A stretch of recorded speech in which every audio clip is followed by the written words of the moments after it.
Hello everyone, তো আজকে আমরা বুদ্ধির অঙ্ক দেখবো। তো বুদ্ধির অঙ্ক কিভাবে দেখবো দেখেন, এখানে কি বলা হয়েছে, প্রশ্নবোধক জায়গাতে কি কোন সংখ্যাটি বসবে, এখানে কোন সংখ্যাটি বসবে। আচ্ছা, তাকে আমরা প্রথমটা বুঝি। প্রথমটা দিচ্ছে 3 আর 2। তো 3 আর 2 তো 5 হওয়ার কথা, তাই না? তো এখানে 13 বসাইছে। তাহলে আমরা কিভাবে দেখো, আগে আমরা বর্গ করে দেখি। তো 3 স্কয়ার সমান কত? 9। 2 স্কয়ার সমান 4। তাহলে কত হইলো?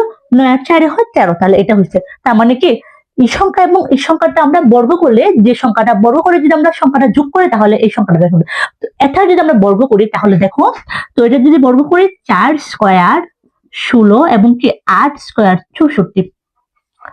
তো 16 আর 64 যোগ করলে কত হবে? 80 হবে। তো আগে আমরা এটার বর্গ করছি, এটারও বর্গ করছি এবং উভয় বর্গের যোগফল করে ফেলছি। তো এটার বর্গ যদি করি, তো 1 এর বর্গ 1, 5 এর বর্গ 25। তো 25 আর 1 হয় 26। তাহলে এখানে খালি করে কি বসবে? 26। ঝটপট সমাধান।